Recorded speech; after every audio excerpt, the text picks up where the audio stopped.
round of funding. Has released a second round of funding, and the applications are due on July 10th. And there's a new opportunity to apply for demonstration grants as part of that opportunity.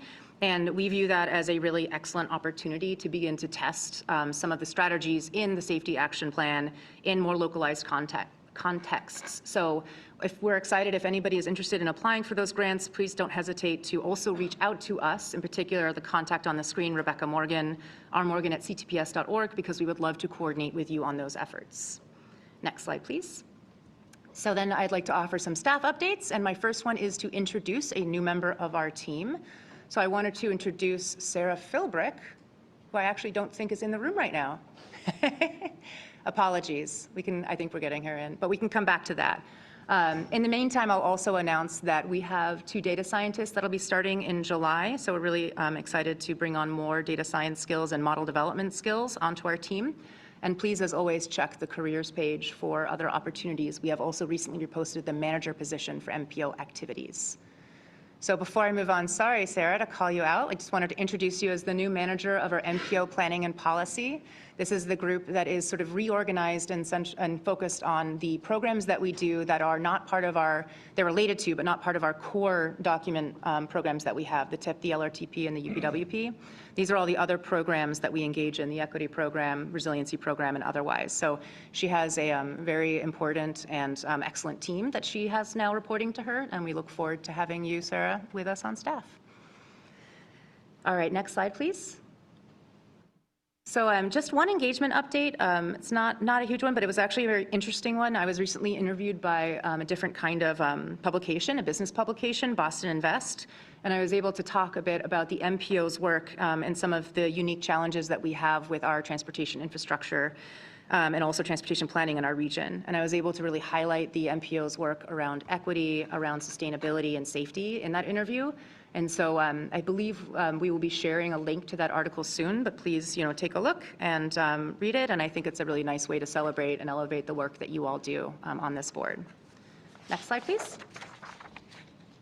So just as always, I'd like to touch on today's agenda, just so we know what's coming. The first agenda item, I believe after the usual updates, will be to introduce our administrator of the Massachusetts Division of the Federal Highway Administration, Joyce Singh. So we're looking forward to introducing her to you all. And then we have quite a few action items. We, of course, have meeting minutes. We also have a work scope in front of you for doing modeling work for the Alston I-90 interchange project, or the multimodal project. We will also be asking you to release for different public review periods 2 of our core work products, which are the long-range plan and the UPWP. And then we will also be asking you to, I think next slide, please, vote on an amendment to the federal fiscal year 24 to 27 TIP. And then I will be offering 2 presentations to you all. One will be an action item associated with an update to the Memorandum of Understanding, which guides this board. And another will be a presentation on the work done to develop an operations plan for the board, as well as a communications norms document. And then just to highlight next meeting dates, we are usually scheduled the 1st and 3rd Thursdays. The July 6th meeting, based on the timing and the content we have, may likely be canceled. So please keep an eye out for that information just to confirm whether or not that's the case. And we will certainly expect to meet on July 20th at 10 a.m. That is it. Thank you, Tegan. Any questions for Tegan? Before we go to public comment, I realize I forgot to read the notices. So can you put them up on the screen, and I will read them off my little cheat sheet here because I can't see that far. Can't see it. You are invited to participate in our transportation planning process regardless of your race, color, national origin, including limited English proficiency, religion, creed, gender, ancestry, ethnicity, disability, age, sex, sexual orientation, gender identity or expression, veteran status, or background. To read that part. To read the full notice of your rights and protections, go to www.boston_MPO.org/MPO_DISCRIMINATION.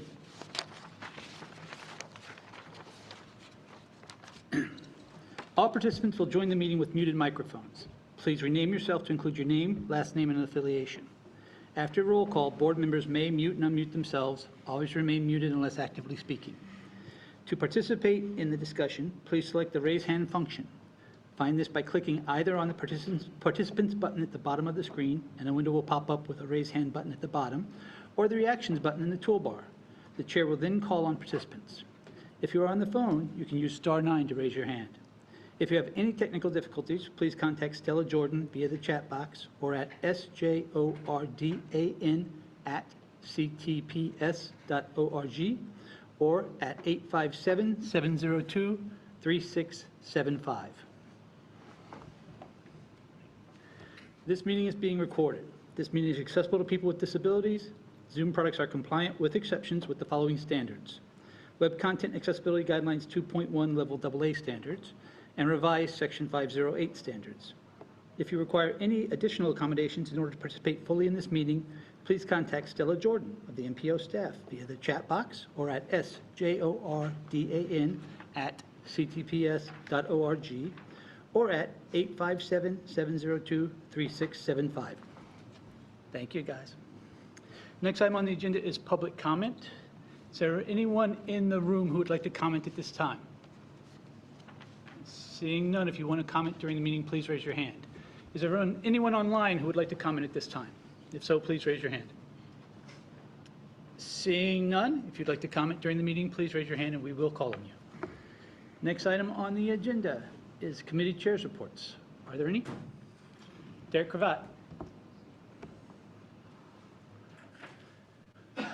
Thank you. This will be very brief, but I just wanted to let everybody know that the Unified Planning Work Program Committee met this past Tuesday to recommend the endorsement of the federal fiscal year 2024 UPWP here today, which will be presented later on in the agenda. We've been meeting over the past few months to decide on a set of studies for the discrete studies funded through the UPWP, which you'll hear more about later, but just wanted to let you know we met and did recommend the endorsement. So. Thank you. Thank you, Derek. Any questions for Derek? Seeing none, are there any other committee chairs reports at this time? Next up is the Regional Transportation Advisory Council report. Lynn? Thank you, Mr. Chair. In order to keep things brief, I'm going to pass today. I'll make my comments later on. We just had a good meeting yesterday. We'll follow up later on. Thank you. Thank you, Lynn. Any questions for Lynn? Seeing none. Next item on the agenda is the introduction of Joy Singh. Ken, do you want to introduce Joy, or is Joy just going to introduce herself? However you guys want to do it. Well, I'm very happy to introduce Joy. She's been our division administrator since December, and she's more than equipped to speak for herself. So. whenever you're ready, Administrator. Do you want to press the button? Oh. Thank you. And thanks, Ken.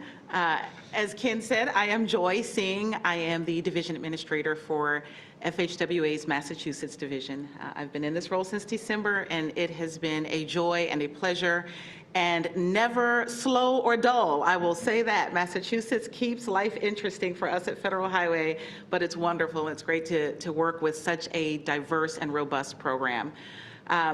I had the pleasure of working in Nevada with Federal Highway and in Washington with Federal Highway previous to this. So this is a unique experience. And I have to say as a nod, I'm really excited to all be in person today. It's great to see that you are fully formed humans and not just little heads and boxes on the screen. There's nothing quite like getting to shake a person's hand and look into the person's eye and meet them formally. I'm excited to get to know each of you and the entities that you represent. While we all come to the table with different interests, we share a common goal around this table of having a transportation program that is safe, accessible, and provides ease of travel for all the folks in the greater metropolitan area. And that bonds us, that connects us.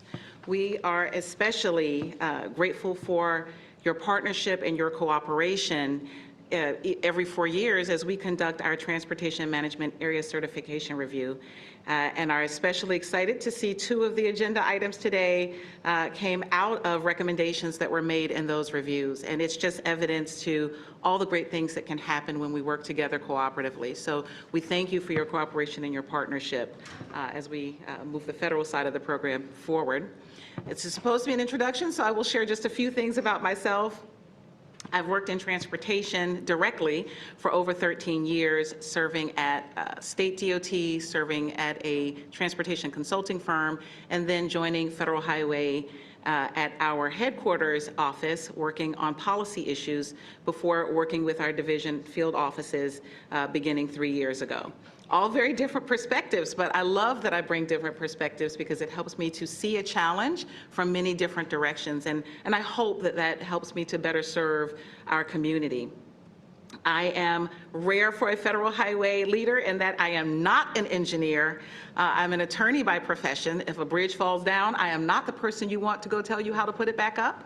But I work with a very talented team of individuals who have those expertise. They will tell me what needs to go into a hot mix because I would have no idea. So in that regard, I am different, but I have had the chance to work with transportation and community-related issues on Capitol Hill, and while serving judges at the State Supreme Court in Maryland, as well as in private practice as a plaintiff's attorney and as a defendant's attorney working on civil issues related to transportation. So again, having those experiences allowed me to have a broad, diverse background and perspective when it comes to the issues that we face.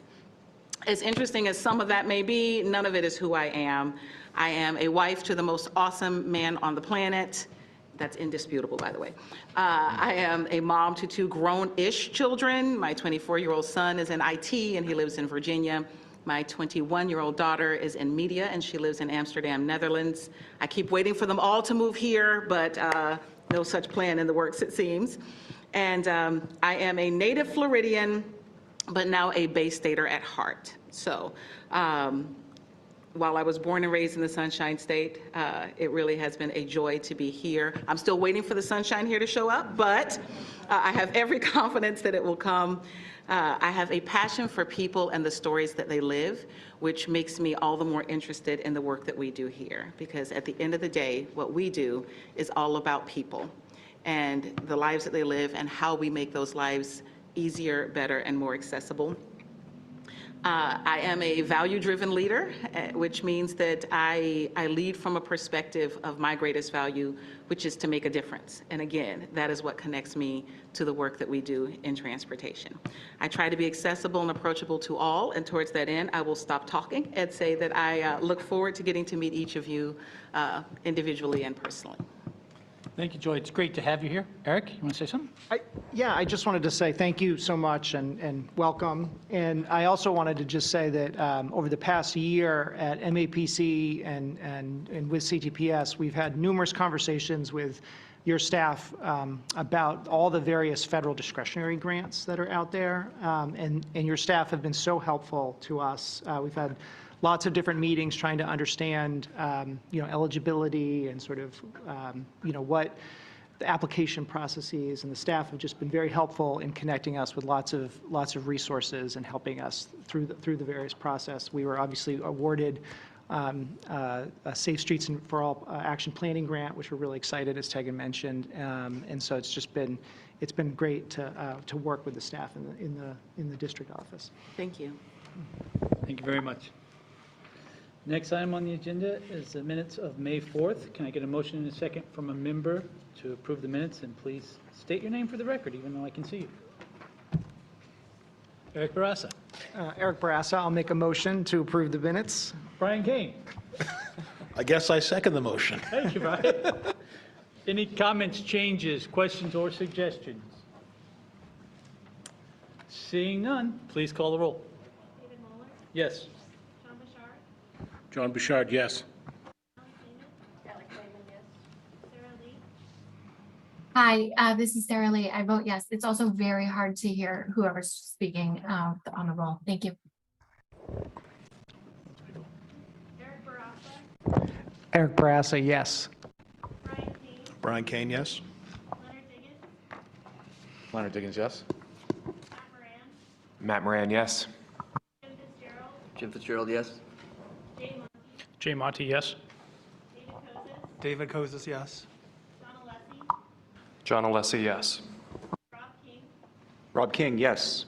Tom Bent, Tom Benton, yes. Kristen Gishard,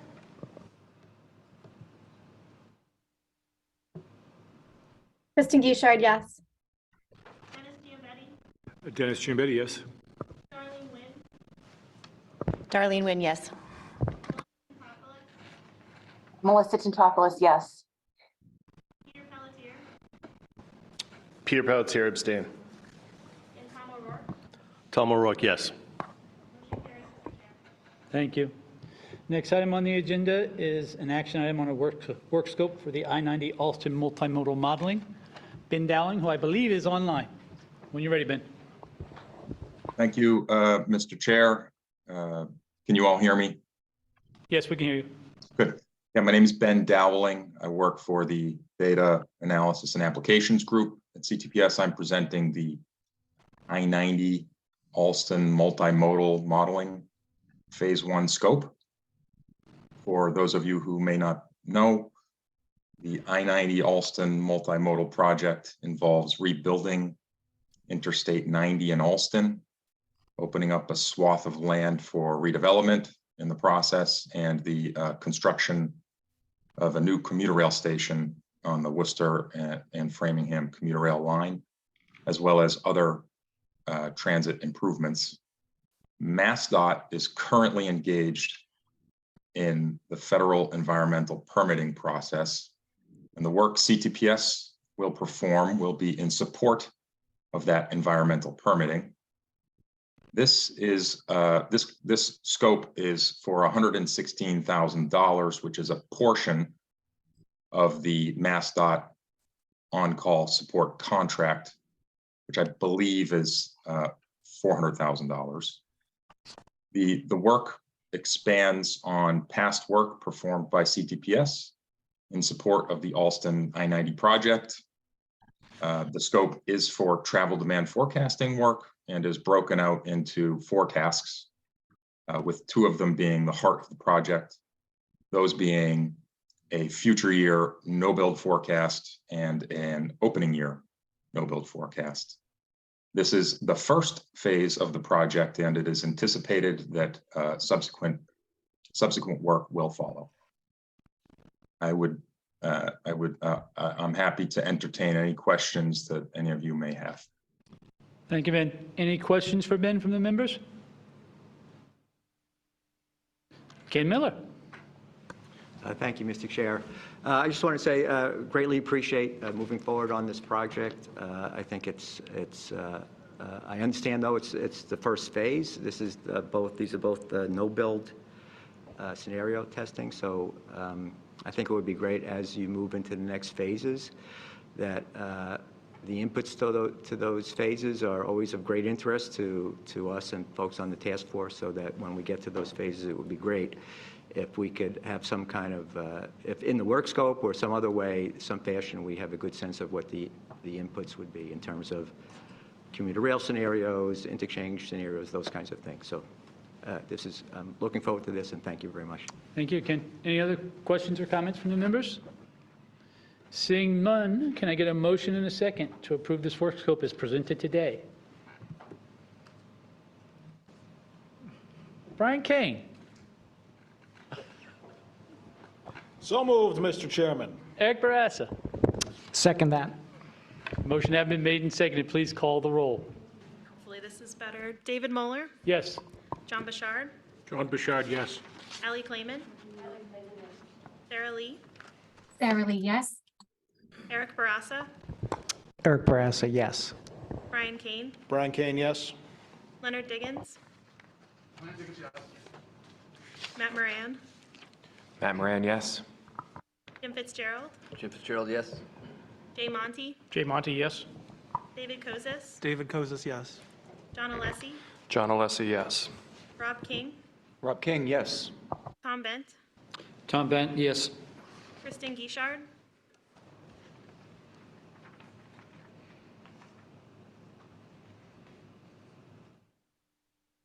Kristen, can you unmute? Kristen Guichard, yes. Sorry, I'm getting notices that I'm not able to unmute myself at times. Okay, we'll work that out. Thank you. Thank you. Dennis Giambetti, Dennis Giambetti, yes. Darlene Nguyen, Darlene Nguyen, yes. Melissa Tintopoulos, Melissa Tintopoulos, yes.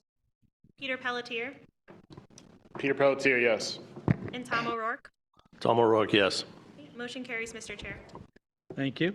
Next item on the agenda is an action item on the 2025, I'm sorry, Destination 2050 Long Range Transportation Plan. Bradley?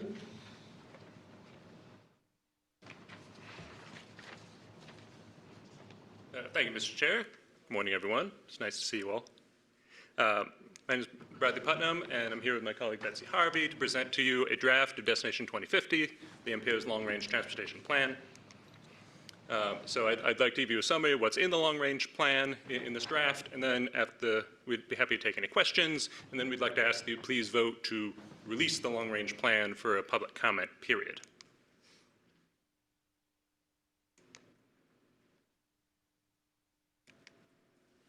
So an overview of the long-range plan. The MPO is required to update its long-range transportation plan every 4 years. The most recent long-range plan, Destination 2040, was adopted in summer 2019. Destination 2050, the draft plan before you today, goes into effect on October 1st this fall and would remain in effect for 4 years until September of 2027. And the planning horizon of this document is federal fiscal year 2024 through 2050. Sorry, just waiting on slides.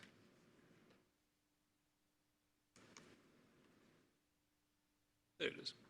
So just a reminder of the activities the MPO has undertaken to develop this long-range plan. There's been the needs assessment, which identifies current and future needs for the region. There was the establishment of the planning framework, which was the MPO's vision and goals for transportation in the region. There was revisiting of strategies, which is the investment programs and the candidate projects for inclusion in the long-range plan. There's allocation of funding to the investment programs and the listing of projects in the plan. There's documentation of all of those decisions, which is the draft that's before you today. And then throughout this process, there's been engagement of stakeholders and the public. And so the vision that this MPO set for this long-range plan is an equitable, pollution-free, and modern regional transportation system that gets people to their destinations safely, easily, and reliably, and supports an inclusive, resilient, healthy, and economically vibrant Boston region. And the goals that this MPO set for this long-range plan are equity, safety, mobility and reliability, access and connectivity, resiliency, and clean air and healthy communities.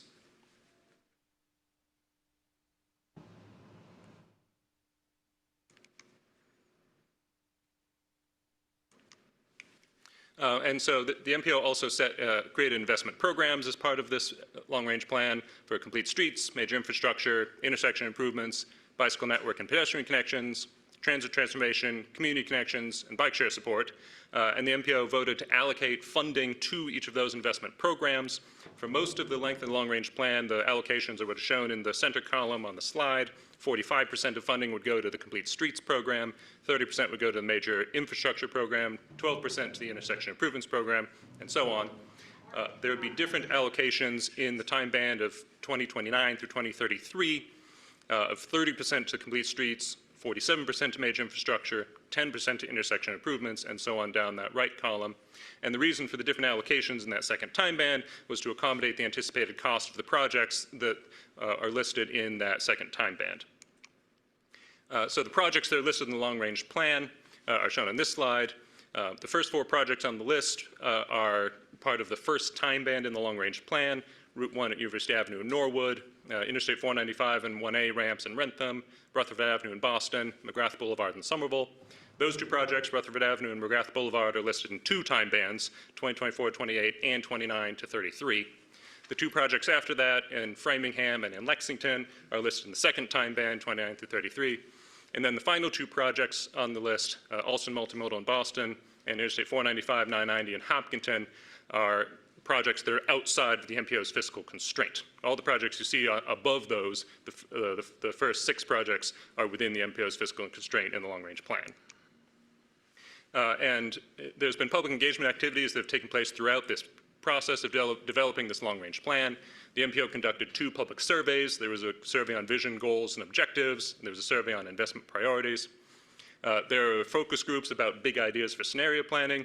There were sub-regional group meetings. There were meetings of the advisory council. There were meetings of the transit working group. There were MPO open houses.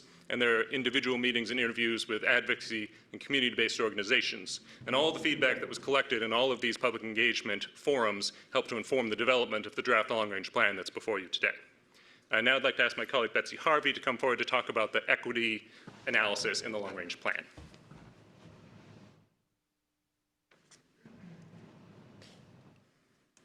Hey, Betsy, just introduce yourself for the record, okay? Yeah, hi everyone, Betsy Harvey. I run the Transportation Equity Program for the Boston MPO, and I'm going to talk today about the disparate impact and disproportionate burden analysis that we conducted for our long-range transportation plan. So just a recap on a refresher, I guess, on what a disparate impact and disproportionate burden analysis is. It is analysis that is required by federal regulations to determine whether MPO projects listed in the LRTP in the aggregate would disproportionately affect minority populations compared to non-minority populations and low-income populations compared to non-low-income populations. So the MPO approved a disparate impact and disproportionate burden policy to use in the LRTP in 2020. So this is the first plan in which we are applying this policy. Our last LRTP in 2019 used a draft version of this policy. And the policy goes through kind of this three-step process to determine whether an impact would be considered disparate or disproportionate based on guidance, Title VI guidance from the Department of Justice. First, we want to determine if an impact is likely. So would the impact be caused by the projects that are listed in the LRTP? Would the impact be adverse, i.e. would it be harmful to people? And thirdly, would the impact affect the minority population more than the non-minority population, and the low-income population more than the non-low-income population? So we went through this process for the LRTP for a suite of the metrics that are on the screen, 11 metrics, where we use the travel demand model for. And these metrics we analyze each for disparate impacts and for disproportionate burdens. All the data for these metrics have been updated to be the most recent kind of destination data for this analysis. Several of them are new, so if you were here for the last LRTP, you might notice that we have additional metrics that we did not have in the last plan. A lot of this was based on the work we did in a study that we finished a couple of years ago called Identifying Transportation Inequities in the Boston Region. So that work directly fed into our process for doing this DIDB analysis, very much on purpose that we do have this consistent way in which we're talking about and analyzing equity across our work. Some of the new metrics we have are the access to essential places and access to parks. Essential places being basically kind of this cluster of where where there are destinations that are important for folks, such as civic destinations, grocery stores, that sort of thing. So kind of downtown sorts of areas. And we also added additional environmental metrics, carbon exposure to nitrogen oxide, and volatile organic compounds. And so we looked at disparate impacts and disproportionate burdens for all of the metrics under destination access by both transit and highway, so access to jobs, higher education, healthcare, parks, and essential places. We looked at travel time, average travel time by transit, and average travel time by highway, and for environmental metrics, congested vehicle miles traveled, carbon monoxide, nitrogen oxides, and volatile organic compounds. So we have 6 findings of disparate impacts and disproportionate burdens. And I want to be clear up front that it is okay to show a finding of disparate impact or disproportionate burdens. It doesn't mean the LRTP cannot be endorsed or released for public comment as it exists today. It just means that we need to provide in the LRTP a justification for why we're including these projects, as well as a plan to mitigate these impacts, as we are required to mitigate these impacts as well. And given that the projects in the plan, because it is a long-range planning document, these projects won't be built for another, won't be completed for another 10 years or so. So the identification of disparate impacts and disproportionate burdens acts as a kind of flag for us to think about how we're programming projects in our TIP and other ways that we might address these impacts going forward. So the 6 disparate impacts, to be clear, 3 disparate impacts for minority population, 3 disproportionate burdens for low-income population, different names, same idea. what we found for the minority population are disparate impacts in access to healthcare by transit, average travel time by highway, and average travel time by transit. For the low-income population, we found disproportionate burdens in access to jobs by transit, access to healthcare by transit, and access to parks by highway. And highway is simply a term for driving, so any driving mode, single vehicle occupants, SOV, or carpooling modes. The differences that we found in these metrics are fairly small. For example, for travel time, fractions of a minute. It's in the way that the analysis is conducted, is comparative and looks at the change expected over, if the projects were not going to be built versus if the projects were going to be built. So it's not actually comparing the actual travel times, for example, but it's comparing the change in travel time expected for each population group. So that's what the analysis is looking at like. However, small differences can add up over time to lead to larger disparities. And we know that there are existing inequities in the Boston region around travel time, around access to parks. And so we don't want to be in a situation where we're making things worse. And so although some of these changes are pretty small, they are important to address through our work. So I want to just quickly kind of go through what those disparate impacts look like and disproportionate burdens look like for each of the 6 instances. So if we look at access to healthcare by transit, what we find is that we expect to see an increase in access to healthcare for both the minority and both the minority and non-minority population, but that the increase is greater for the non-minority population. And we see that quite frequently in the we see that in the analysis, that while access is improving overall, that it is simply improving for different population groups rather than other population groups. So just to provide some context in that. For the average travel time by highway disparate impact, we found that the minority population would expect to see an increase in travel time, while the non-minority population would expect to see a decrease in travel time. Same situation with the travel time by transit. There would be an increase for the minority population and a decrease for the non-minority population. For the disproportionate burdens for the low-income population, for access to jobs by transit, we don't expect there to be a statistically significant change in access for the low-income population, but we would see an increase in access for jobs for the non-low-income population. The same situation is true for access to healthcare by transit and access to parks by highway. So low-income population, not a statistically significant change in their access, but for the low-income population, there would be an increase in access. So that's why there would be a disproportionate burden in those instances.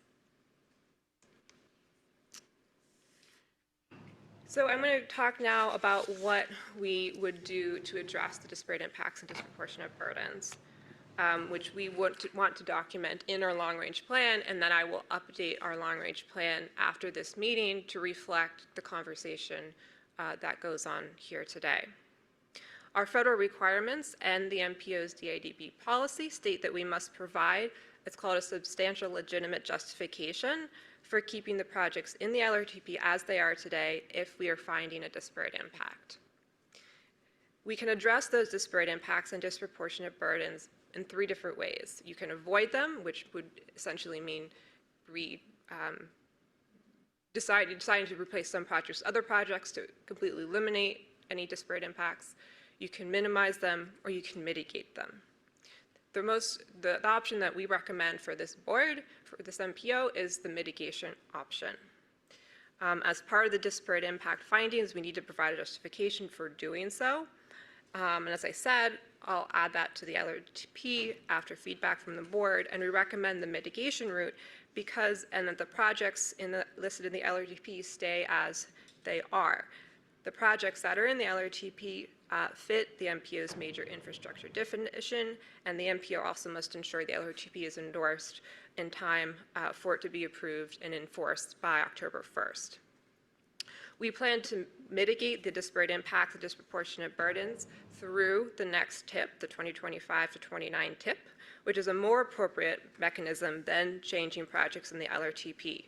This is because the LRTP is not a funding document and because the TIP is really the document through which project programming decisions are made. We also have pretty limited project information about projects that are in the LRTP, so impacts are likely to be slightly different once they actually get to the TIP and are programmed in the TIP, and we will better understand the projects and their impacts when they are in the TIP. And so we can provide analysis that demonstrate through the TIP in addition, the analysis demonstrates that the difference in impacts is minimal and that the impacts are not expected to occur to 2050, so there really is that time to mitigate through the TIP programming process. And we can facilitate that mitigation through Conveil, which is a destination access tool, which is very well suited for the sorts of disparate impacts that we're finding because it is a similar process by looking at how much access different population groups have to these destinations. And we've done that before through that Identifying Transportation and Equity study that we've completed a couple of years ago. And by doing that, we can test different scenarios and identify what set of projects might improve access and travel time for minority and low-income populations. And we can do that during the TIP development process in the coming year, and we can continue to do that through other TIPs as well if that is the decision that the MPO board would like to pursue. So with that, if you have any feedback or questions about that justification I talked about, as well as any of the mitigation strategies, then we can discuss them in just a moment. In the meantime, I do ask that we release the draft 2023 LRTP Destination 2050 for 30 days of public comment from June 16th to July 26th, or July 16th, 2023. And thank you. Thank you, Betsy. Thank you, Bradley. Questions, Eric? Betsy, thank you very much. Great overview. Can I ask for this analysis, was it just the projects that are in the LRTP that we identified that sort of need to be programmed in the LRTP, or does it include like all of the TIP projects that are also out there too? Or is it just the ones that were up that Bradley highlighted on the screen? It's just the ones listed in the LRTP. Okay, so it's really just those projects that we're looking at. It's not the whole suite of other projects that are being funded, as part of the TIP process. And that's why you said we should look at that as well to understand what the TIP, which has many more projects in it, would be doing. Correct. And then was it also correct that you said a lot of it's not that those projects are decreasing people's access to things. It's that the improvement in access is greater for the non-minority or non-low income population. Correct. Overall, the region would have better access. People overall in the region have better access to those destinations. But the minority and low income not as great as when you compare to the non. Correct. Okay, Yep. so that's what, and it's based on those projects that are in there. I'm trying to think what projects that sort of like, given that suite of projects, like what that. It's if the projects were built versus if the projects were not built. It's Okay. that difference. Okay, thank you. That helps. Appreciate it. Other questions or comments? Brian Kane. Thank you. Let me just start by saying that the projects included in the plan, Alston, Multimodal, Hopkinton, et cetera, are all really important and should be built. And the fact that they have to come through this process because we don't have sufficient money elsewhere is a shame. But that's due to poor decisions made a generation ago. This is supposed to be a long-range plan for the future. And so when I look at it and I think about past meetings that we've had here, and I hear folks saying we should be focused on reducing single occupancy vehicle trips, and I don't see it in the LRTP, I just scratch my head. And so I guess, more a comment than anything to you, Mr. Chairman, because I assume OTP is signed off on this. What are we doing? And what can we do to reduce single occupancy vehicle trips? And if that's not part of the LRTP, what other inflection points or policy levers do we have as this Boston MPO to do that? If not this, then where? Thanks. Do you want me to answer? All right, I'll try to answer. So the Boston MPO has control over project selection in this region. So if the MPO wants to try to move the dial, it can increase its funding to transit on the assumption that increasing funding to transit will result in mode shift. Now, the regional model, I think, will show you that most of that mode shift is relatively small in the billions of, well, not in this region, millions of miles traveled, right? And that therefore, possibly, the best way to reduce single occupancy vehicle trips is just to reduce the number of trips people make. And that gets into things that are outside of the MPO's control. I hope that answers your question, because I don't want to, I'm not speaking for the Healy Driscoll administration here when I talk about ways to reduce vehicle trips. I understand that. I guess I'm very frustrated by the fact that we have no tools in the toolbox, basically, is what I'm hearing you say. And we know we have like the second or third worst congestion in the world, according to recent reports. And I don't see us doing anything to mitigate that, except redoing lots of road projects that I agree need to be done. So we just don't have the tools in the toolbox, and I feel like we're just going around in circles in an exercise of futility here. Well, so I would sort of maybe note that if the MPO has a policy to reduce single occupancy vehicle trips, then the MPO should possibly not support all the projects that the MPO currently supports, right? I mean, I work for the MassDOT. I support all these projects that are in the LRTP, right? But there is a limited pot of money, and if the MPO wants to drive choices in a different direction, then the MPO has to take the hard decision not to fund some projects that we all think are great and should be funded, and fund other projects that are begging for money, I guess. Matt? Thank you, Mr. Chair. I would second what Brian is saying about having a metric or developing a metric to assess and measure things like vehicle miles traveled, and perhaps having a goal of reducing VMT as an explicit goal for this body. I'll point to California, which has this VMT goal and has been pretty successful in actually reducing VMT, upping transit, upping multimodal accommodation. So I'd say from our perspective within the city, we would support the idea of a standard for the MPO to have around VMT. Thank you, Matt. Lynn? Yeah, and kind of along the lines of what you were saying, Mr. Chair, because you answered a question kind of like what I was thinking of asking. And that is that we can support projects that lead to more dense development. So if we supported corridor projects, that would allow for us to provide more housing along those corridors, then that would increase the chances that people would want to mode shift to transit. But the question I really had for Betsy with respect to the inequities is do we know what's really creating these inequities? Is it the lack of mode shift? Is it the lack of ability to move to places where they can use transit? So is that information in the LRTP and I just haven't gotten to it yet, or is that something I have to have private conversations with you and or Marty about? The drivers, it's hard to get at the drivers of what, why certain population groups would have less access or more access, except to the degree that we know that it's something about the projects that are listed that are included in the analysis that are driving that change. Because the only thing that's different between the scenarios is the projects in the LRTP.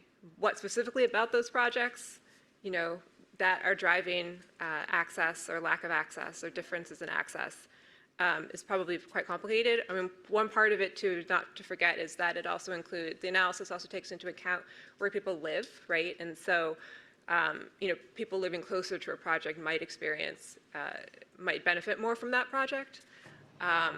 And we're assuming that the demographics in 2050 are the same as they are today. In other words, people are going to live in the same locations. Demographically speaking, in terms of race, ethnicity, income, that distribution isn't changing in our region. And so it's simply we just don't have those sophisticated enough kind of understanding of how demographics would change to use anything but kind of current assumptions. And so that also has a role in kind of who is getting, who's getting an improvement in access is where are these projects located in the first place. So there are a lot of factors, I think, that would go into that aspect, but I certainly, the projects themselves play a big role in why those differences are coming up. Thank you. Jay. Thank you, Mr. Chair. We do have the MBTA Communities Act now in effect. It's still a little premature, I think, for this, plan. But I do think going forward to I think, Len's point, and I think also addresses Brian's point to some extent, that we're asking communities for more dense housing. Communities are also asking for support for infrastructure, transit, roadway infrastructure. I do think we should be looking at the communities that are doing the work to provide housing, live up to the spirit of that law, and support them. And many of these projects do that, and I'm not making a judgment on any of these individual projects, but I think it's important in terms of our sort of goal setting, our living our mission, that we start to look at it from that perspective too. And I think it would, get at some of the transit aspects, and it would get at some of the housing aspects in a way that I think would be very meaningful. Other comments? Dennis? Thank you, Mr. Chair. I want to delve too deep into the project, Betsy, but could you just choose one of the directional shifts you had, whether up or down, decrease or increase, and go a little bit about the methodology behind the outcome? Well, how did you determine that was the direction? What was some of the methodology used? So all the metrics use a travel demand model, the MPO's travel demand model, to do the analysis. The destination access metrics all start with destinations. We know where destinations are, or we've uncovered where those destinations are, where healthcare is, where parks are, that sort of thing. That is all actually documented in the study I mentioned, the Identified Inequity Study. That's all kind of publicly available information if you really want to dig into the nitty-gritty of how we identify those locations. And from a very high level, and Marty Milkovitz, our Director of Modeling, can speak more to the detail if you're interested, but just from a high level, we look at how, the model just determines how many people can get to, say, parks within whatever travel time it is. It's like 45-minute drive or transit trip or something. And the model distributes trips on the network based on various household characteristics and different assumptions about the roadway network. And that we get the number of people that we expect overall, and by transportation analysis zone, which are basically block group sized zones, kind of the number and percent of people in each demographic that we expect to be able to reach, say, the Blue Hills and all the other parks in the region within 45 minutes. And then it's that simple kind of percentages. What percent of that population, of the total population, are minority and low income, non-minority and low income, based on census data. And we kind of determine what we expect from that, and aggregate that up to the entire region, starting at the TAS, and aggregate that up to the entire region, so we have kind of number of people. And it is an average, so keep in mind that there are people who have much longer travel times, have access to much fewer destinations, whereas there are people who have much shorter travel times and access to many more destinations. But it's really the average of that for each of the metrics. Does that answer your question? Thank you. Others? Mark, you want to say something? Mark Drazen? Thank you, Mr. Chairman. First of all, I just want to thank the staff Betsy and her colleagues, Tegan, for all the work that went into this. I know there's a tremendous amount of work that goes into the disparate impact analysis, but into the LRTP as well. And not easy questions are being dealt with in any of this. I guess I would say a couple of things. First of all, I just hope at some point in the future we can figure out a way to sort of combine the work that many of us are doing on projections so that we can take into account likely or probable demographic shifts over time in the analysis that's being done on disparate impact. I have no idea whether it would make things better or worse, but I do think we can be pretty confident things won't be the same. They won't be distributed the same in 2050 or even 2030 as they are now, and it might be appropriate to figure that out in some of the scenarios going forward. We are always willing to work with the CTBAS staff and the MassDOT staff and others to try and see if there's some way that we can work on that. I also want to continue the toolbox metaphor to a little bit, if I could. I think one of the problems we have is that we have multiple toolboxes in this state. We have the money that MassDOT controls and the MBTA controls. That's sort of one toolbox. We have the money that the MPO controls. That's another toolbox. It's a fairly modest toolbox. And we have money that's appropriated on an annual basis through the legislative process. And our ability to address transportation issues depends on all three of those and not on just one of them. My sense is I'm pretty intimately familiar with the major projects that are being funded here. I think from a variety of perspectives, they must be funded and they must move forward, and they're not all that we need to do. And it is arguable that the MPO should control more money and be able to make more choices about what should happen, but that's not the circumstance on the ground right now. And I think we all have to continue to focus on all three toolboxes and all of the resources that are available and try and see if we can get some common objectives for all of those resources related to climate, but also related to other issues, including the disparate impact issues that we're discussing here. We're not going to solve it all on our own as an MPO, but we can probably make a fair amount of progress as a Commonwealth if we'll focus on all the different resources and see if maybe the new administration can encourage us to find some way of developing a single set of priorities for all the various resources, a little to a greater degree than we have in the past. I know there have been some efforts in that regard in the past, but perhaps to a greater degree. Thank you, Mr. Chairman. Any other comments? Yes, Brian, go ahead. Thank you. And Mark, thank you for that. I appreciate it. So question for you, Mr. Chair, and then maybe a request. What if I, as a member of this board, wanted to try and amend the LRTP? What is the process that one could go through to do that, A? And the request is, and this is something I've asked for in the past, and I respectfully request it again, can the board please receive a presentation on how the federal dollars are allocated to each MPO in Massachusetts from the time they leave Washington, D.C. to the time they get here? Thank you. You're welcome. So yes, we can certainly do the second one, whether it's staff or me or my staff. We can do that for you.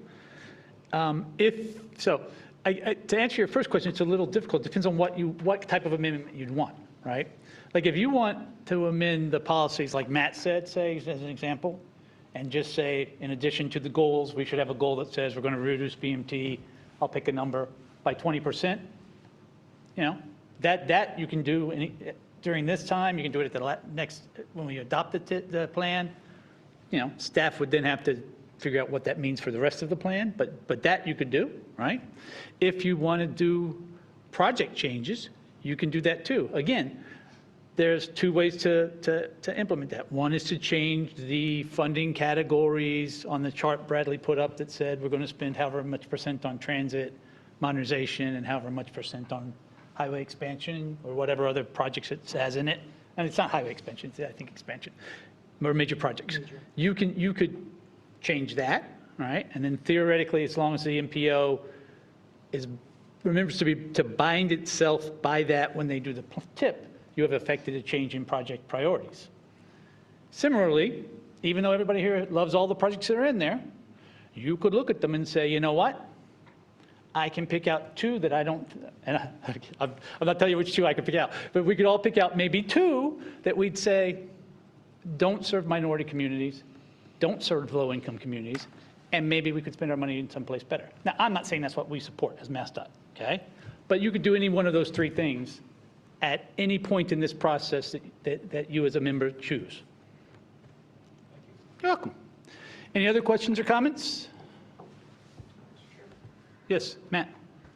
So I guess a question on thinking through metrics and standards. Is there a way for the committee or maybe a subcommittee to maybe take a look at what metrics we're using today, evaluate if they're still appropriate, or maybe make a recommendation to the board in the future about what they could look like? So when you say metrics and standards, are you talking about the DIDB and how we manage that? Or are you talking more broadly about we should have a standard about, again, back to VMT and development? Exactly. So yeah, I mean, yes, we could do that as a subcommittee, or we could do that, you know, once we get this plan adopted and done, we could start immediately on talking about maybe it's time to make some changes. And because again, Brian consistently says the MPO has a policy to reduce single occupancy vehicle trips. I don't think we do. Now, I think I listen enough that I think there's probably enough of us who would probably say, yes, we should. But I don't think we actually do. I don't think we've ever adopted that as our policy. I don't think we're doing anything to drive that policy necessarily by our choice of TIP or LRTP projects. So at some point, I think, to Brian's point, where he feels like he's beating his head against the wall, at some point we have to have that discussion and other discussions. But we could have it as a subcommittee. We could have it as a committee, you know, as the entire committee. At some point, you know, the entire committee, if it's a policy, the entire committee has to adopt it. Eric? I feel like within the past year, we did adopt, as part of the performance-based planning measures, we did adopt what we think our VMT goal will be, consistent with what sort of the state analysis will be. And I'm just wondering, what is the timeline for that? I can't remember if that's an annual or every 2 years, because that could be the process to evaluate, to have some type of a study that looks at mode share opportunities and sort of like, you know, thinks of all the things that we could be doing and kind of roll that all together. That particular performance measure is a one-year measure. Okay. Matt, did you have another question? Sorry, I'm still a bit confused. So we already have that policy in place, but it's a 1 year. It's a federal requirement. Yeah, is it a VMT measure? Like, it's a congestion measure, but is it a VMT measure? Like, what is it actually? Derek? Yeah, it's are you referring to the non-SOV travel? Come up. Yeah, come up, please. So I think what you're referring to is it the non-SOV travel metric as part of the federally required process? That is one that we vote on. Yes, I believe that's the one, yeah. Yes. So there's federally required performance measures that we put together at the state level that MPOs that are applicable then adopt, and one of those is non-single occupancy vehicle travel, which we're showing a target of increasing non-SOV travel, and yeah, that's using census data. So it's not explicitly a VMT goal as has been, you know, I think proposed. So, and that's one of the federally required measures. It's using census data. There's probably other data that could be used that would get more at, you know, VMT reduction more explicitly. So that, yeah. Derek, let me ask you one more question because I don't remember. The non-SOV goal, is it whole numbers or is it percentage? Like am I trying to increase the percentage of non-SOV travel, or am I just trying to increase non-SOV travel as SOV travel grows, non-SOV travel grows too? Right, it's the measure is reported as a percentage, and it's using census data on journey to work. So it's basically the mode people take to work within the urbanized area. Yeah. Ken Miller. Yes, and while it does use journey to work information, remind folks that's about a third of overall travel, and maybe even less now based on what's been going on. The other thing I would remind folks to what Mark said, while this MPO spends a lot of time talking about the target funding, which is, as you said, relatively small compared to the overall funding that's available. All federal dollars that go to projects in this region flow through this MPO, including the FTA funding that goes to the T, and all the funding that, federal highway funding that MassDOT uses to do, build bridges and do all the projects that they do. And so this MPO can decide that, what is programmed, this MPO decides those projects, and not just the target projects. So just to keep that in mind. Other questions or comments? Matt? And sorry, not to beat a dead horse, I promise I'm done after this, but so I think going forward, and maybe not for this LRTP vote, but in the future, it might be helpful to have a committee that looks at what metrics we have, how we apply them, and if they are relevant for certain projects, not relevant for certain projects, just what that assessment looks like. Thank you, Matt. Any other comments? I had one more comment. I'm online. Yes. Go ahead, Melissa. Okay, Melissa. I guess I'm just curious because there's a lot of talk about, the percentages of SOV and then the VMT. I'm curious, do we have then stats on like more quantifiable things like in the MPO region, we know like how many connected, protected bike lanes we have, and we have like a goal to grow over the next 10 years. Is that explicitly stated? Because I think you have these high percentage goals, but they don't seem to be tied as well to quantified construction of means to get somewhere that is not single occupancy vehicle. And I'm just curious, maybe that does exist through our policies, but I haven't seen it. Yeah, so I think we have some data that's I'm fairly confident about some of our data on those types of issues. I don't believe that we've ever had a discussion at the MPO about setting targets for increasing that data, increasing that coverage. So I think we know fairly well where all the bike lanes are in this region. Right. I don't think we've ever had a discussion about that, and I'm making this number up, that's 300 miles of bike lanes, and we should have a goal of doubling it in the next 10 years. I don't think we've ever done that. Well, I feel like, and I don't know if some of the Somerville kind of colleagues are on here, but at one point when we were in Somerville, we did do, and it's very local, hyper local with, one municipality. But one thing to think about with, these benchmarks and goals is to set those quantitative numbers out and, be focused and concentrated maybe on a couple over the next 5 to 10 years. And maybe that's going back to what Matt's saying, is revisiting these metrics to be a little bit more focused with some of the money. And so you can also track your progress, and we can say we did, X miles of protected bike lanes that connect through here that really do reduce the, SOV, and so I don't know, it just seems like it maybe is worth a different way to track some of this and concentrate some of the funding, that we have. Thank you, Melissa. Other questions, comments, issues? Seeing none, can I get a motion and a second to release the draft for a 30-day public comment period? Dennis Giambetti said he moves it. Lynn Diggins? Leonard Diggins seconds. Motion has been made and seconded. Please call the roll. David Moeller, Yes. John Bouchard, John Bouchard, yes. Allie Clayman. Allie Clayman, yes. Sarah Lee, Sarah Lee, yes. Eric Barassa, Eric Barassa, yes. Brian Kane, Kane, yes. Leonard Diggins, Diggins, yes.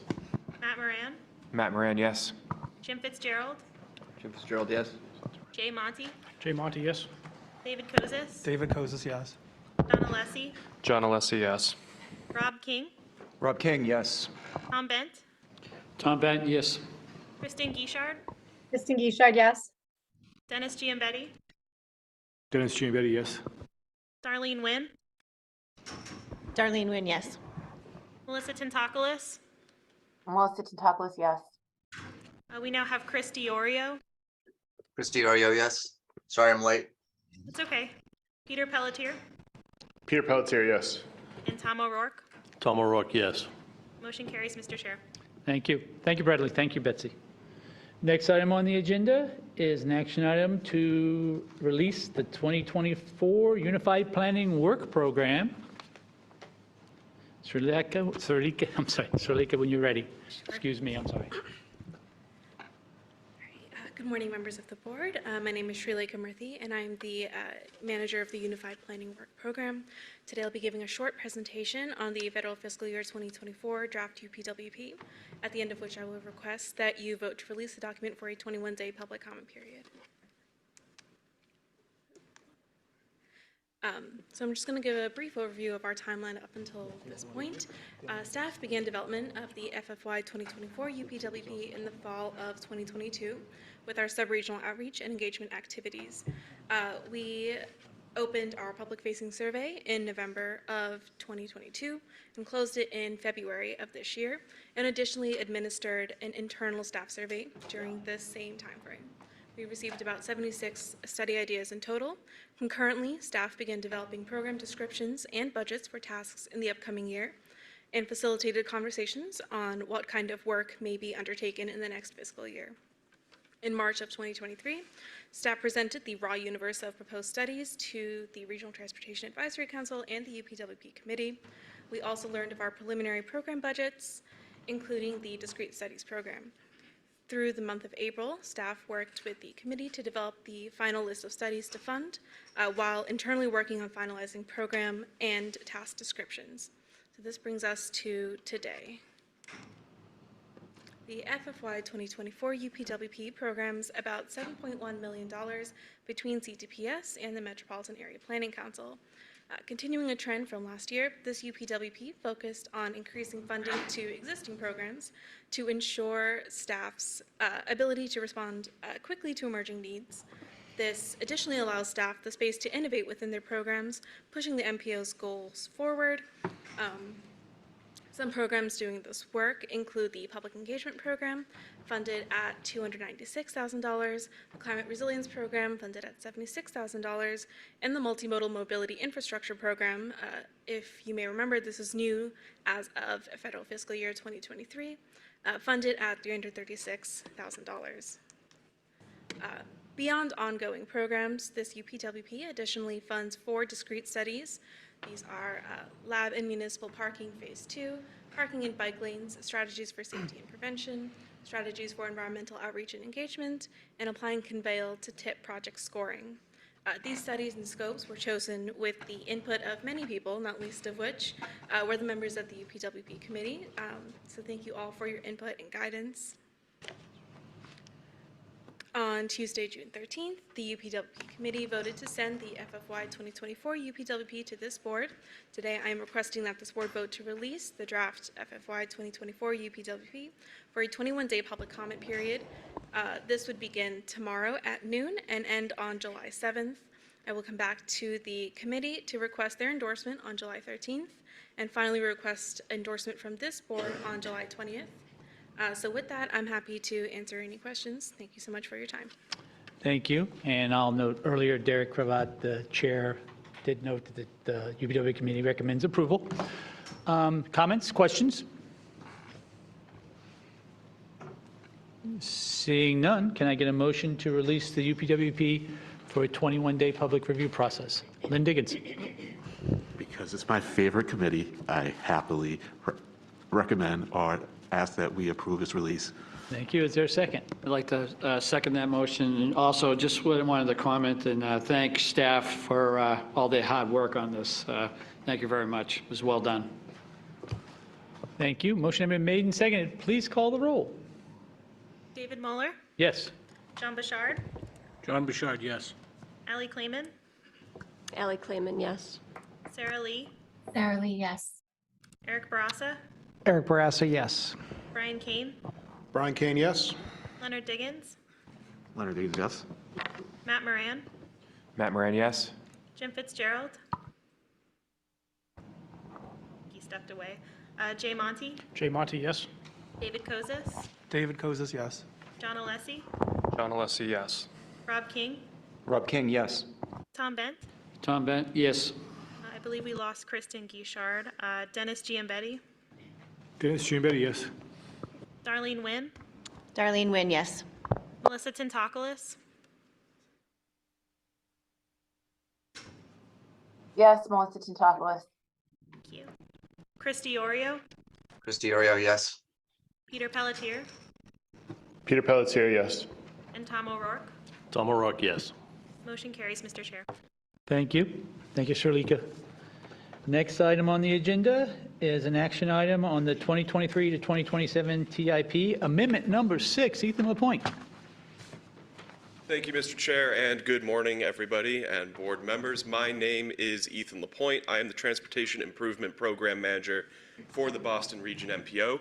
Purpose of this presentation this morning is to cover the contents of TIP Amendment 6 with a conclusion for a vote to endorse it. Sensitive clicker.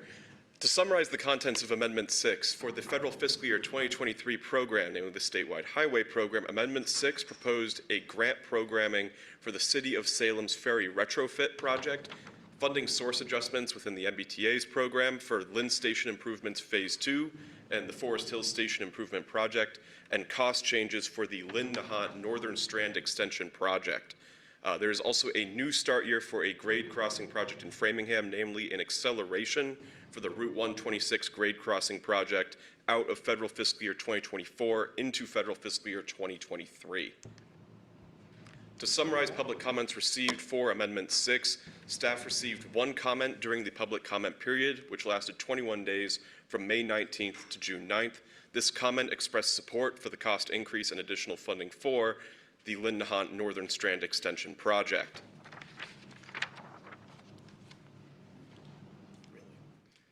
Staff are requesting that the board votes to endorse Amendment 6 following the conclusion of that 21-day public comment period. I'd be happy to open the floor to discussion or questions. Thank you, Ethan. Questions for Ethan? Seeing none, can I get a motion and a second to approve this as presented today? So moved. Brian Kane has moved it. Is there a second? Dennis Giambetti said second. Please call the roll. David Moeller, Yes. John Bouchard, John Bouchard, yes. Allie Clayman, Allie Clayman, yes. Sarah Lee, Sarah Lee, yes. Eric Barassa, Eric Barassi, yes. Brian Kane, Kane, yes. Leonard Diggins, Diggins, yes. Matt Moran, Matt Moran, yes. Jim Fitzgerald, Jim Fitzgerald, yes. Jay Monty, Jay Monty, yes. David Kozis, David Kozis, yes. John Alessi, John Alessi, yes. Rob King, Rob King, yes. Tom Bent, Tom Bent, yes. Dennis Giambetti, Dennis Giambetti, yes. Darlene Nguyen, Darlene Nguyen, yes. Melissa Tintakoulis, Melissa Tintakoulis, yes. Christy Orio, Christy Orio, yes. Peter Pelletier, Peter Pelletier, yes. and Tom O'Rourke. Tom O'Rourke, yes. Motion carries, Mr. Chair. Thank you. And Brian, I will note that, just for the record, this is a mode shift amendment, right? It's bike pass, it's flexing highway money to transit, it's ferry service. The MPO, for all of our faults, and there are many, the MPO is committed to I think, the issues that we all talk about every day. We're also going to name it after Brian. That's what I've heard. I don't know. Thank you, Ethan. Tegan, I think we're going to talk about the MOU next. Let me test this for a second, since people have been saying that it's sensitive. Okay, that seems to be okay. All right, hello everyone. Not only do I have the pleasure of seeing you in person today, I also have the pleasure of making two presentations, which is unusual for me. So I will first formally introduce myself. My name is Tegan Teich. I'm the Executive Director of the Central Transportation Planning Staff to the Boston Region MPO. I think I know everyone in the room, but just in case. And my two presentations today, my first one is about updates to the Memorandum of Understanding, which is your fundamental governance document, essentially. So on that topic, what I will cover today in about a 10-minute presentation will be first the goals that we have for today. Those are twofold. Then I will provide a very brief overview of the current Memorandum of Understanding that we are discussing for updating. I will talk about the corrective action that is required in our recent federal certification review, and also talk about the text that we propose to address that corrective action. And then I'll also touch on a number of additional sort of relatively straightforward updates that we think that we can make along with this corrective action without engaging in a kind of deeper process for those updates. Then I will also talk about additional federal recommendations that would require more updates to the MOU that we think would take a little bit longer to engage in as a board. So in order to meet the September 30th deadline, we would ask that you consider another process for those additional recommendations. So with that, as I mentioned, the goals are twofold. The first goal is to ask you all if you feel ready to discuss and approve the updated text in the near term that will help address the corrective action by the September 30th deadline, and then discuss and I hope determine a process for moving forward to address the additional federal recommendations regarding the MOU. So as I mentioned, I'll briefly describe the current MOU. This MOU that you are currently operating under was signed in 2011, so it is over 10 years old. It was signed at the time by the board members who held those seats in 2011. And MOUs generally fundamentally identify basic governance and process agreements that were debated and then agreed upon. And some of the elements of the 2011 MOU and others, the makeup of the board, the officers of the board, the voting rules that you all engage in when you make decisions, and some of the kind of more details around agreements on roles and information sharing. So there's a very brief summary, but something that I think that is important to note about MOUs when they're debated and signed is that they reflect, of course, what are the most important issues when in the context and the time when they are signed. So for example, some elements of the 2011 MOU that were relevant at the time are, at the time you all were still working together to decide how to pay back the Central Artery Tunnel or Big Dig payments back to the feds, and so that was actually something that was built into the 2011 MOU. Obviously, we're in a different time now than we were then. Another change that was made in the 2011 MOU at the time, which I think was significant and interesting, was to add additional municipal seats to sort of change the makeup of the board. So those were some important things that happened in 2011, and now it's time to revisit the MOU again. So the most fundamental thing that we need to do, that you all have been asked to do, is comes out of our latest federal certification review report. And in that report, there was one corrective action, so it's required to be completed by September 30th. And the language is on the slide. It's relatively technical. It is to include a description of the process for sharing information to develop the annual list of obligated projects. So we have proposed some text in there's a track changes version of the MOU available in the materials for today's meeting. So we have proposed some text, and essentially what it says is that each year, MPO staff will request federal funding obligation reports from the relevant agencies, that's Mass DOT, the MBTA, and the regional transit authorities, which are Metro West and Cape Ann. And then staff compile, we solicit them independently, compile them into a single report, and then we have published the federal fiscal year 22 report to the MPO's website under the tips section. Also there, we have now an archive of past reports as well. So we believe that this text adds in the summary into the MOU, and we will continue to follow that process going forward. So happy to discuss that. We feel like it's relatively straightforward. And a few other, that was sensitive, a few other things that we think we can address in a pretty straightforward way with the 2011 MOU, tying it to that September 30th deadline, are pretty basic and up in front of you today on this slide. So there are some agency and group names that can be updated. Sometimes there's references to formerly known as, which are no longer relevant. The MBTA Advisory Board is actually called the Advisory Board to the MBTA. So basic corrections in terms of names of organizations, that's relatively easy. We've also updated the number of municipalities in the planning area. It still said 101, and we are at 97. That change happened a number of years back when I was actually, I believe, sitting on the board. So that update can be made relatively easily. We've updated the reference to the transportation authorization, referring to the bipartisan infrastructure law and succeeding subsequent authorization bills. We also went in and removed reference to quarterly offsite meetings. This was something that was implemented when you all were meeting in person 2 times a month, every single month. And the desire was to make sure that there were sometimes offsite meetings, not in the transportation building, but in the communities that make up the board. But over the last 3 years, obviously, our structure has changed significantly. We are now doing virtual meetings when they are allowable. And so what we did was we replaced the language with an intent to be more to provide a variety of forums throughout the year that board members could engage in. So if there are many in-person meetings, including off-site meetings, but a mix of virtual and in-person meetings that strives to provide that variety so people can engage in different ways. So we just made that language, I think, more appropriate for the times.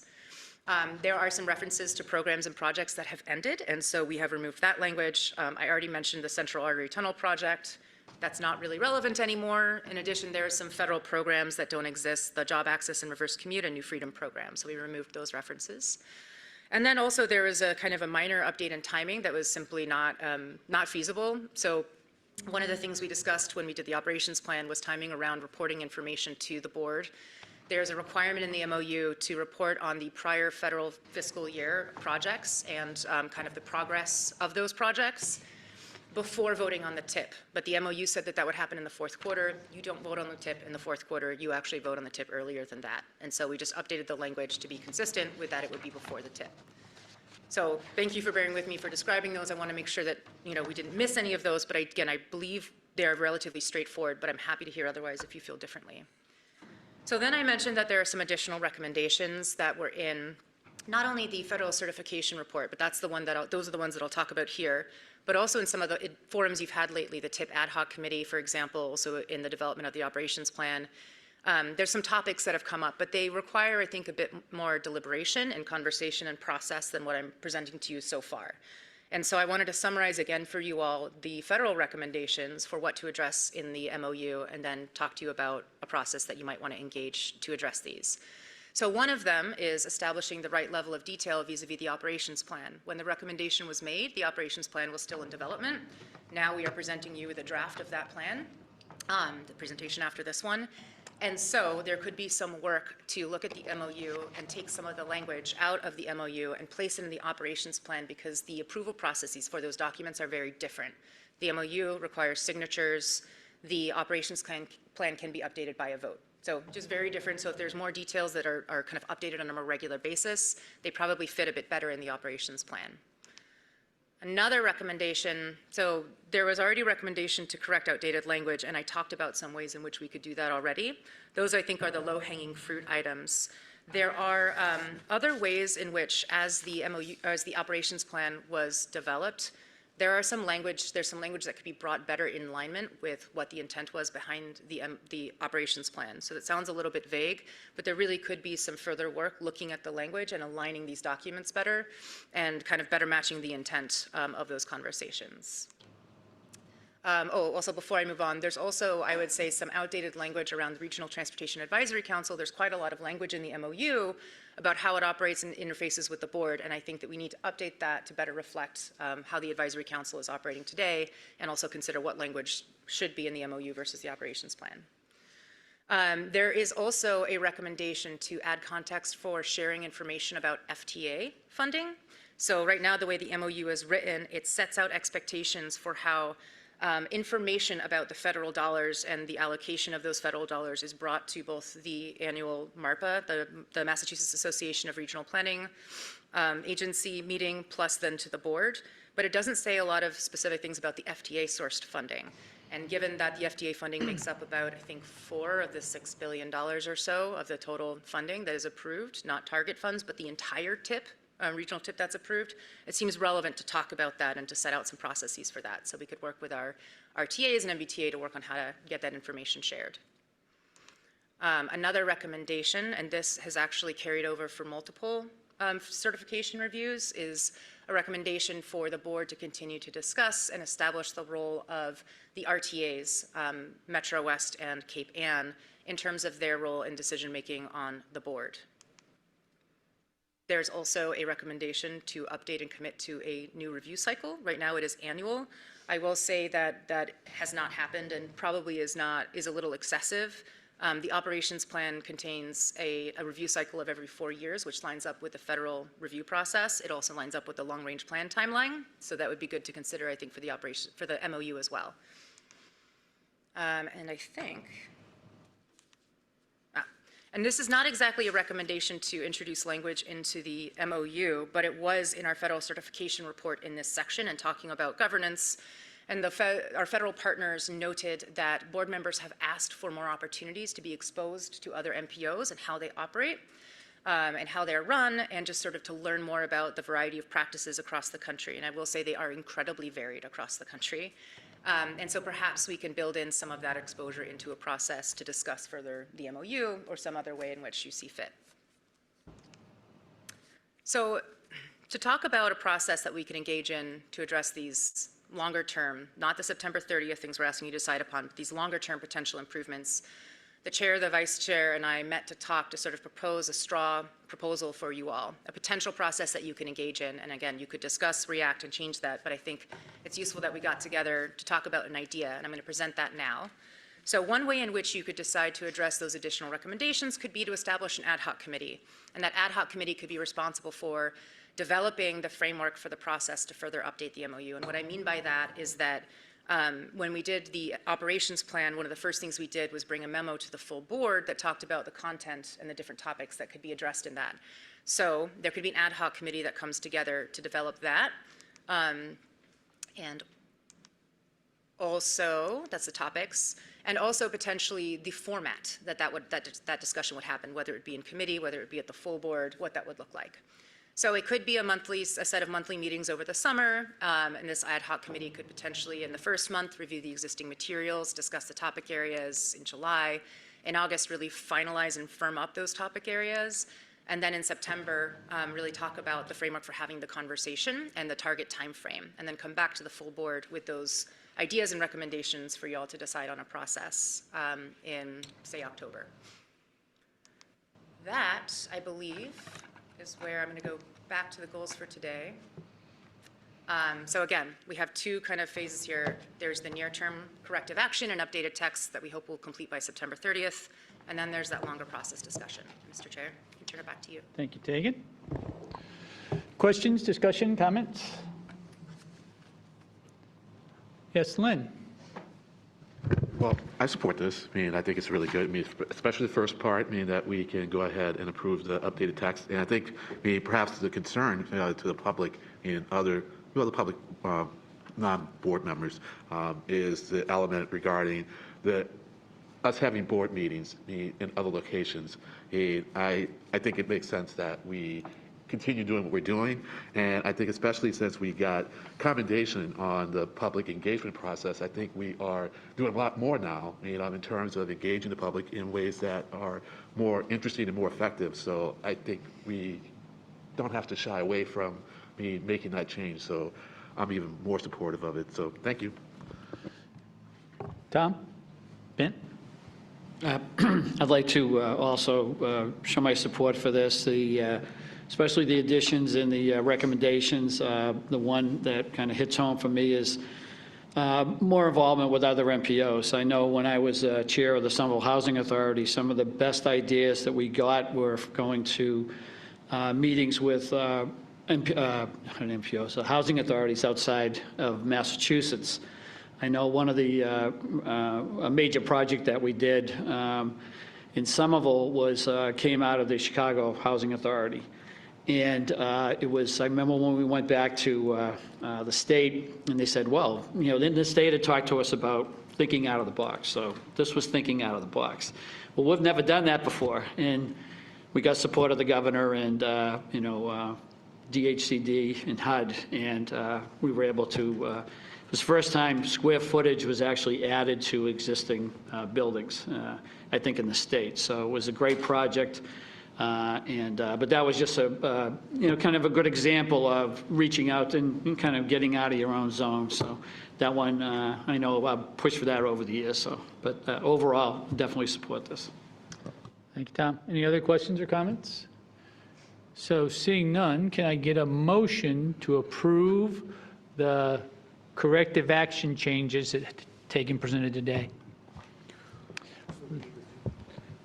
Dennis Giambetti moves it. Lynn Diggins? I'll second it. Thank you. Thank you. Motion has been made and seconded. Please call the roll. David Moeller, Yes. John Bouchard, John Bouchard, yes. Allie Clayman, Allie Clayman, yes. Sarah Lee, Sarah Lee, yes. Eric Barassa, Eric Barassa, yes. Brian Kane, Kane, yes. Leonard Diggins, Diggins, yes. Matt Moran, Matt Moran, yes. Jim Fitzgerald, Jim Fitzgerald, yes. Jay Monty, Jay Monty, yes. David Kozis, David Kozis, yes. John Alessi, John Alessi, yes. Rob King, Rob King, yes. Tom Bent, Tom Bent, yes. Dennis Giambetti, Dennis Giambetti, yes. Darlene Wynn, Darlene Wynn, yes. Melissa Tintakoulis, Melissa Tintakos, yes. Chris Diorio, Chris Diorio, yes. Peter Pelletier, Peter Pelletier, yes. Tom O'Rourke. Tom O'Rourke, yes. Motion carries, Mr. Chair. Thank you. Now, on the second item, which is a list of recommendations, again, not a corrective action, not required, but Federal High has recommended that we look at the MOU for this. Tegan has presented a process that she and I and Eric sort of put together as a straw man. Yeah, can you go ahead?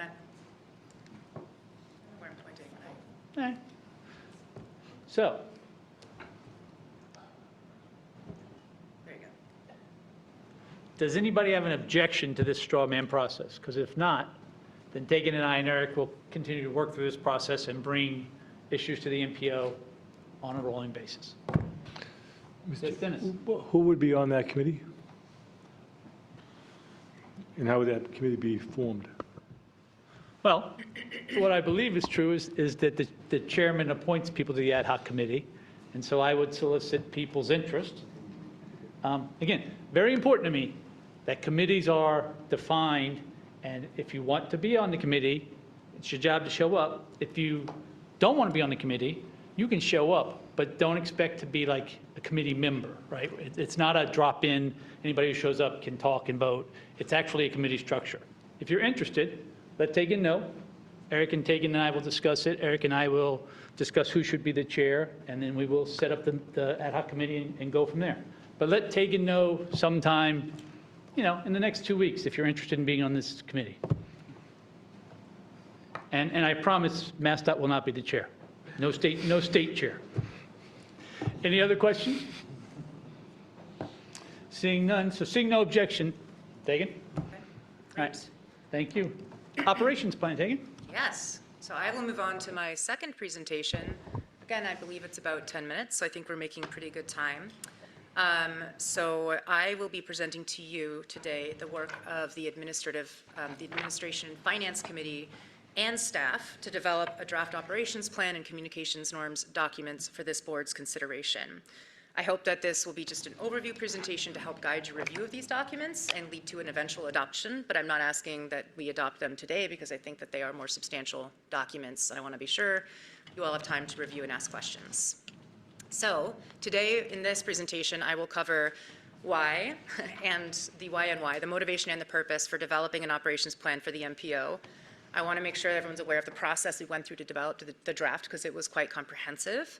I will briefly summarize the contents of the operations plan, just section by section, very quickly. I want to introduce to you the communications norms document, which is, I think, a newer concept for this board. And then we'll talk about kind of what next steps could look like in terms of getting towards approval of these documents. So the motivation, the first why, there are two primary channels that are motivating you to produce this MOU and adopt it. One is that it is a requirement in the MOU that was established in 2011. So this was always set out as a requirement for the board to develop an operations plan to better detail the processes and procedures that you engage in. And then also in our federal certification reviews, it carried over through multiple reviews, sort of the acknowledgement that it did not exist and a recommendation to you all as board members to develop and follow an operations plan. So with that, just also helpful, I think, to touch on some of the why an operations plan can be useful for this board. Again, maybe obviously, but it codifies the really important processes that you engage in. I've mentioned before that this would be a more easily updated document than an MOU. So it allows you to revisit it and revise kind of processes and procedures that you engage in an easier way over the years. So I think that is very helpful. It is also a document that can very clearly detail the role and expectations around board members and committee members and how you all actively contribute to making a transparent, inclusive, and comprehensive decision-making process around regional transportation dollars being invested in our infrastructure. So I think that role definition helps, I hope, you all do carry out your roles as board members a little more easily, kind of understanding the expectations and how to engage in doing so. But then also it's relevant for the agencies that are involved in this process in terms of implementing agencies responsible for doing some of the project development and then the construction. And it helps to define processes and ways in which information can be shared with the goal of ensuring that your decision-making is as informed as it can be. So that, I think, are all really great reasons why you should have an operations plan. And we went through a pretty extensive process to develop it. So as I mentioned already, actually, the way this started was earlier in 2022 when I worked with the chair and the vice chair to produce a memo for the full board with a framework for the topics to address in the operations plan. Then the board, you all, opted to delegate the development of the operations plan to the Administration and Finance Committee, which I already just mentioned, the A&F Committee. The A&F Committee is a subset of board members. It is chaired by our representative from the from the MBTA Advisory Board, Brian Kane, and then other members of that committee are our representative from, we have a representative from the state on that committee. Derek Cravat's been sitting in as the MPO liaison. We have a representative from the vice chair, Eric Barassa. We have a representative from the Regional Transportation Advisory Council, Lynn Diggins, and then we had Dennis Giambetti also representing Metro West. We had some other board members come in and participate occasionally that weren't formal members of the committee, which were primarily intercore. And then we also had a few members of the public engage. But that process took place over a year. So from March 2022 to just this month, we worked with the committee to draft sections and discussed and revised each section in depth to be able to vote earlier in June to bring that draft to the full board. So that's where we are today. And I just want to briefly highlight the sections of the plan. So first, we have a section that describes the elections process. This is something that you all have deliberated in this forum, and it's really just documenting step by step what happens each year when elections are made for seats. So it should be easier to follow and replicate in future years. It also clarifies the process for designating designees and alternates to those seats, and helps to identify where those roles differ. So that's all kind of laid out in this section. Another section is particularly around the roles of the officers. The only officers of this board currently are the chair and the vice chair. So it kind of like clarifies with greater detail what the roles of those officers are relative to each other and other board members. There is also a section on the roles of board members, which I've already sort of mentioned, to help lay out how you all engage in this process in a way that contributes to a transparent and inclusive decision-making process. There is also a section on committees. And in the committee section, we summarize what the existing standing committees are, and that includes the newly proposed TIP Process Readiness and Engagement Committee that you all agreed would be something that you'd like to consider trying out. So it is described in the operations plan, and if in some future point you decide you don't want to have that committee or any of the other committees, you can of course remove them from the plan. It also establishes processes to set up ad hoc committees, chairs of committees, things that we practice now, but just make it very clear and easy to track and follow. There is a section on the Regional Transportation Advisory Council and the role it plays in decision-making vis-a-vis the board. This is one of the things I said we should look at the MOU and the operations plan and work to bring them into alignment and actually really update them for how the Advisory Council operates today and wants to operate in the future. We also have a section on work processes, and this includes quite a few things, but really it's about how we go through a coordination and approval process with the relevant agencies and with the board on a number of different products. One is the core products that we engage in, the long-range plan, the UPWP, the TIP. But it also describes processes for developing work scopes for MPO-funded work, the process for review and approval and which agencies are engaged in that for the final products of those projects. It also includes a detailed process on how agendas are developed and how minutes are created in case there are reasons why the board wants to engage in those processes in a different way. And then also it includes the process for developing scopes and products for non-MPO funded work that we do as staff. Then there is a section on the executive director hiring process. Not to say that we expect that to come up anytime too soon, but when we did do this process a few years ago, we kind of had to I'm not, maybe make it up as we went along is too strong of a statement, but there wasn't a written process for it, and it made a lot more work, I think, for people to try to decide how to move forward. So this lays out a clear process for you to review and decide whether or not you want to approve and engage in. It also includes more detailed information around the evaluation and compensation for this position. So it kind of creates a level of transparency that you all can, again, understand and engage in as to how the executive director is evaluated and then compensated as a result of that. Another area that this operations plan covers is information sharing. I have brought up this topic before, and it helps to detail, there are some requirements in the MOU around sharing information, and this section attempts to detail the processes that we engage in to bring that information, share it within agencies, and then bring it to the board. And then, that went twice.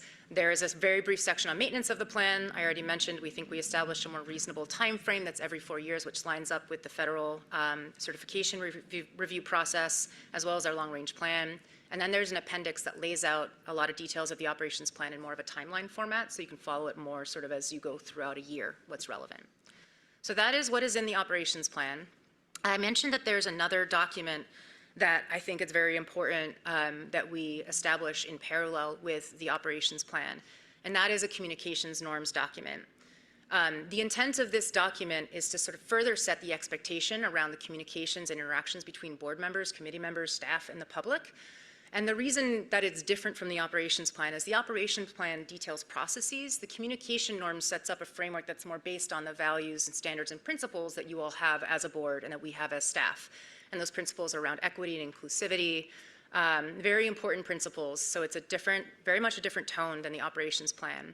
And the idea is that the creation of a document like that for this board, it has been done for many boards. It is supposed to contribute to creating a more inclusive environment, in that it does create a framework for discussions to happen if a board member, committee member, staff member feels that there have been interactions that are not in line with those norms, and then a process to go through to address that. And it is a standalone document because it is something that, first of all, it calls out its kind of independent importance, but also board members, representatives, alternates change over the tenures of a seat. And so it allows us to easily kind of update it and have it be read and approved as, or signed as people change over in terms of the seats at the table. So that's a communications norms document. And then the next steps. So the operations plan, oh sorry, this slide is a little out of date. It should say operations plan and communications norms. Asking you to sort of look at those in depth. A lot of it is procedural, a lot of it may seem basic, but it is really important, and it increases a lot of the transparency around what you do relative to each other as well as others. It is a 40-page document, the operations plan roughly, and the communications norms is very short. So, but I wanted to give you time and space to review that and ask questions. We'd like to discuss it again. If we are not meeting early in July, we could tentatively say the July 20th meeting, and I would love to talk more about any questions, comments, concerns, or ideas that come up in the review of that document. And then I hope we can get to a future point where you all choose to adopt both the operations plan and the communications norms document. And that is it, Mr. Chair. Questions for Tegan? Mark? So folks around the table know I don't come to the meetings too often because Eric knows a hell of a lot more about transportation than I do. It's better for him to represent us than me. But I did want to come today because I think this has been, it's been a long process, been going on for about a year. It's been a heavy lift. I've been involved, but Eric and the committee and Tegan and the staff have been the ones that have really been involved.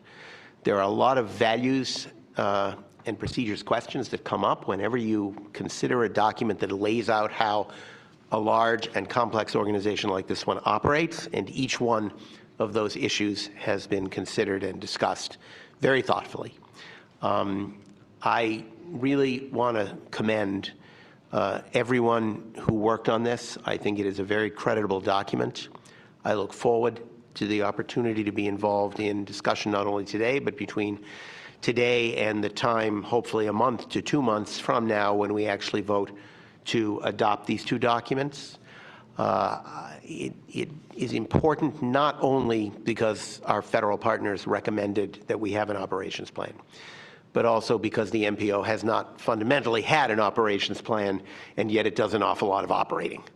And I think that the document is an appropriate combination of, if you will, tradition, the way things have gone on for a long time, which should be respected, and modernization, which I think is important in what is a very changing world in terms of how public bodies operate and what they do. So I'm looking forward to this conversation and to eventual adoption of these two documents, and do want to thank and commend everyone, but particularly the staff and all the members of Brian's committee for a very serious review process to date.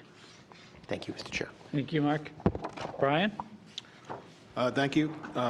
It's always impossible to follow Mark Drayson on anything, but I shall endeavor to do my best and just follow up and note that this was a long process with lots of discussion over commas and semicolons, and at a very granular level. I really want to call out the work of Len Diggins and Eric and Dennis, Derek as well. Thank you. Your efforts made this a much better document, and as Mark said, we do an awful lot of operating, so it's helpful that we have this. And I also just want to note that the great work of the CTPS folks, who really had to read our minds many times and sort of tell us what we think we were thinking. And your folks did a great job, Tegan. So, you know, and I'm sorry, I'm going to miss somebody, but let me just note, Erin McGuire, thank you. Jonathan Church, who's no longer with us, but still is. Gina, Annette, Logan Casey, thank you, Logan. Silva, Haral, somewhere in the back, and everyone else who helped us pull this together. And literally could read my mind at times. So it was a real concerted team effort, and I'm very grateful. And I think it's a strong document. It's going to be helpful, and it's going to really help guide our deliberations going forward. Thank you. Thank you, Brian. So that's a commercial. Everybody should read it, read both of them, okay? We will be discussing them. They are both very important documents, and this is your chance. Steve Olenoff.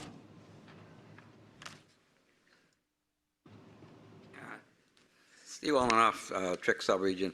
I already have a few specific comments on it if you're ready for it. Go ahead. On page 5, section I-4, II talks about the sub-regional vote, and I brought this up before, that we switched a few years ago to a voting method where only the municipalities in the sub-region, for that particular sub-region, vote for that person. I don't think that's worked very well.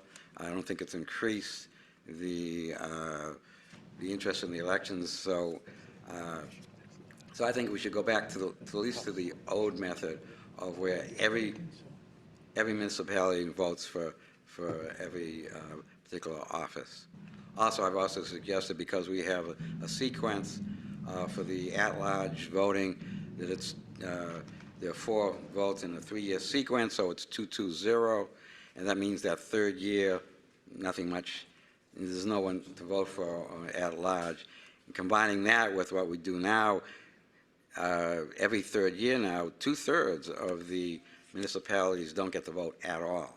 So that doesn't increase interest in elections. So I would urge, from that 2-2-0 sequence, change it to a 2-1-1 sequence. Next item is page 7, section 2-1I, about voting. I think you just left out who votes, and the fact that it's 1 seat, 1 vote. It mentions the chair, ex officio, when the secretary, transportation, but you should clearly state the chair gets the vote, that each seat votes, because we have 2 Mass Dot seats and 2 Boston seats, and each one gets a vote. So we all know that, but that should be made clear to anyone reading it.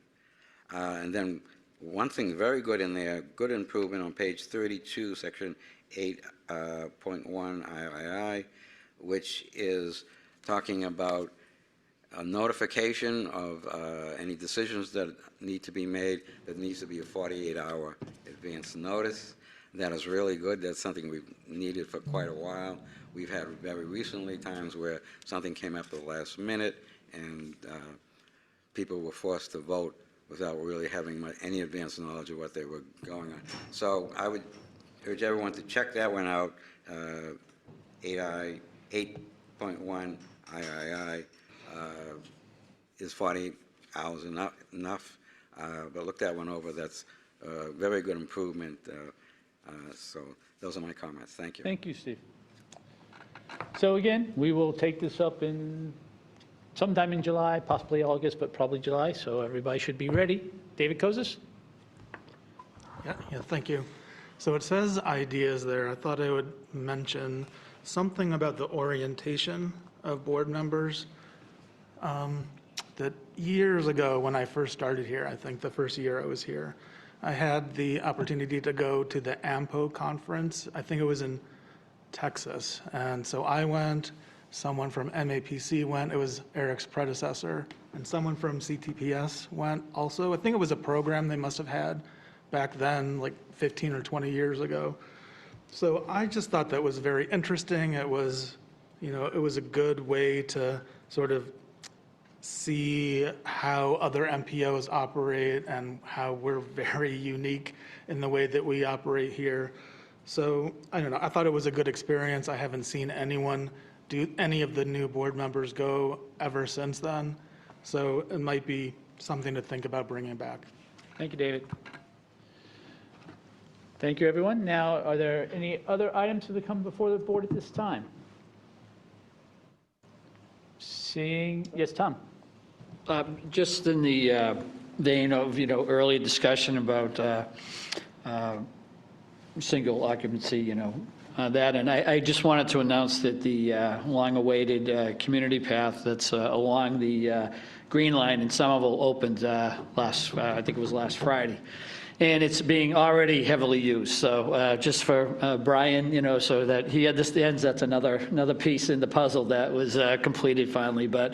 And again, it's going back to the support of the MPO for the Green Line extension. And this was an item that we had to fight for, that we got, and we're very happy that it opened. And just adds another piece to the puzzle. Thank you. Thank you, Tom. Any other items? Seeing none, can I get a motion and a second to adjourn? So moved. Is Eric Ressa motion? Is there a second? Second. Brian Kane seconded. Without objection, we are adjourned. Thank you all very much. Thank you.